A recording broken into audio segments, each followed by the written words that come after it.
तीन दामाद की सास पार्ट 2। अब तक आपने सुना कि कावेरी जी अपनी तीनों बेटियों ईशा, मोहिनी और सुहाना की शादी तीन घर जमाई लड़कों के साथ करवा देती है। उन्हें लगता है कि ये लड़के शायद घर का कामकाज संभाल लेंगे, लेकिन उनके तीनों घर जमाई बहुत आलसी थे। वो नौकरी भी नहीं करते थे और बाहर का काम भी नहीं।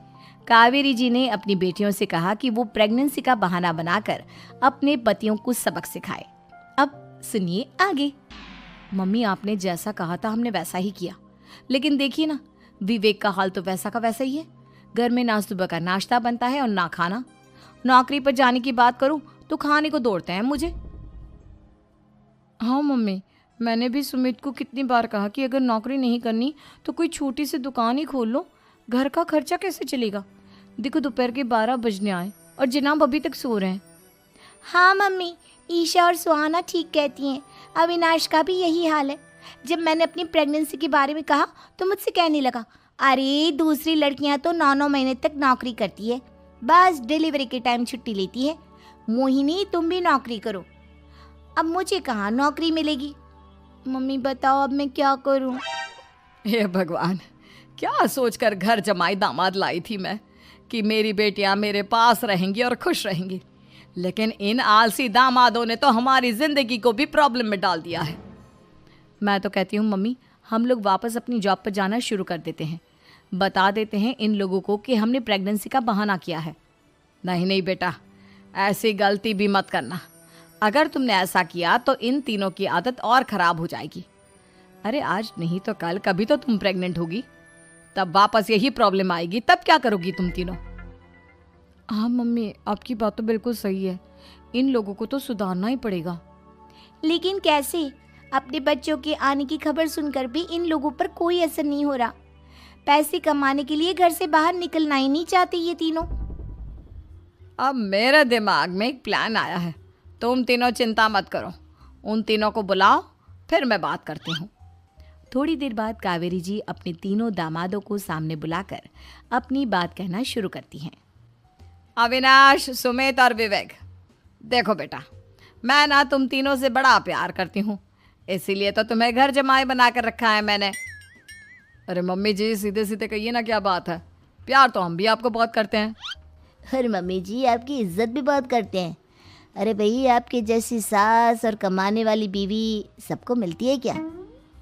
हाँ मम्मी, विवेक और सुमित ठीक कह रहे हैं। आपकी बेटी से शादी करके मेरी तो ज़िंदगी ही अच्छी हो गई है। जानती हूँ मैं, और ये भी जानती हूँ कि तुम तीनों अपने अपनी बीवियों से बहुत प्यार करते हो।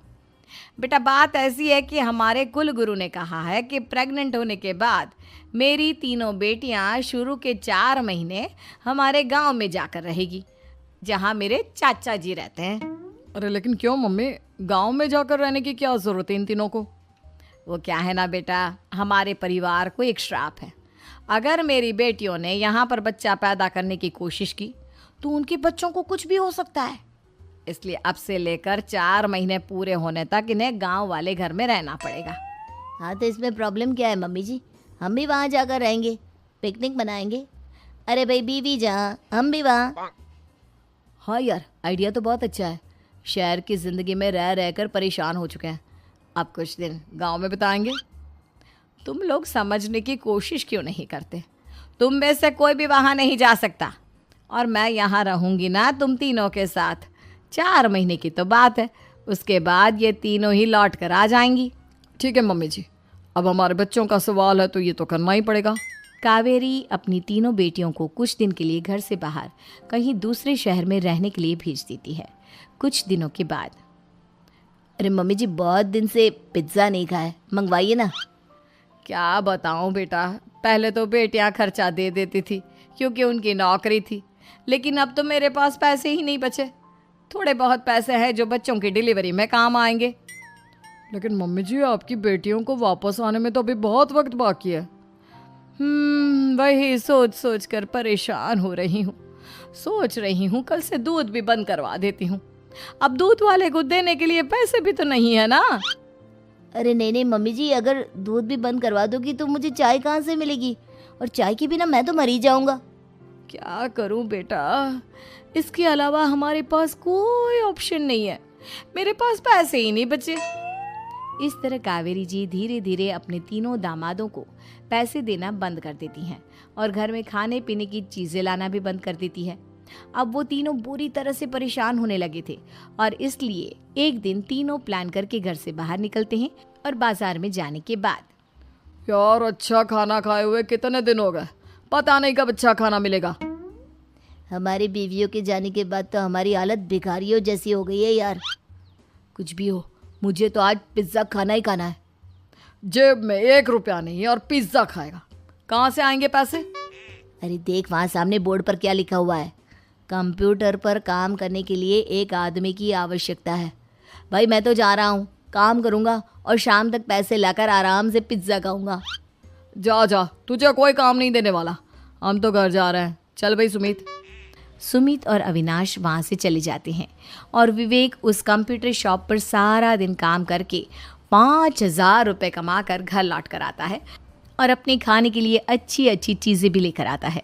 ये देखकर विवेक और सुमित के दिल में भी कुछ पैसे कमाने की इच्छा जागती है। अरे सुबह सुबह कहाँ चल दिए तुम? मम्मी जी एक बहुत अच्छी जगह मिली है, कंप्यूटर पर काम करने के 5,000 मिले थे कल मुझे। अगर रोज़ काम करूँगा तो पूरे 40,000 की तनख्वाह। अरे वाह, ये तो बहुत अच्छी बात है दामाद जी, आपको जाना ही चाहिए। सुमित और अविनाश विवेक को इस तरह तरक्की करते देखकर परेशान हो जाते हैं और वो दोनों भी काम की तलाश में निकल पड़ते हैं। धीरे धीरे उन दोनों को भी काम मिल जाता है। अब कावेरी के तीनों दामाद छोटी मोटी नौकरी करके अच्छा पैसा कमाने लगे थे। एक दिन कावेरी उन्हें अपने पास बुलाती हैं। अरे वाह, विवेक 40,000 कमा लेता है, अविनाश 60,000 और सुमित तुम भी 40,000 के आसपास कमा ही लेते हो। कुल मिलाकर तुम अच्छे खासे पैसे कमा रहे हो बेटा।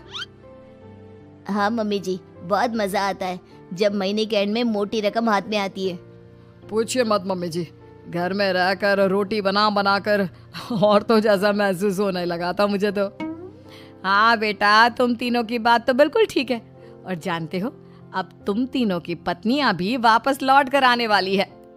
लेकिन मम्मी जी अभी तो उन्हें गए सिर्फ 2 महीने हुए हैं, आपने तो कहा था वो 4 महीने के बाद लौट कर आएंगी। ऐसा कुछ नहीं है बेटा, मैं सिर्फ तुम तीनों को सबक सिखाना चाहती थी कि आदमी घर में बैठकर बीवी की कमाई खाता हुआ अच्छा नहीं लगता।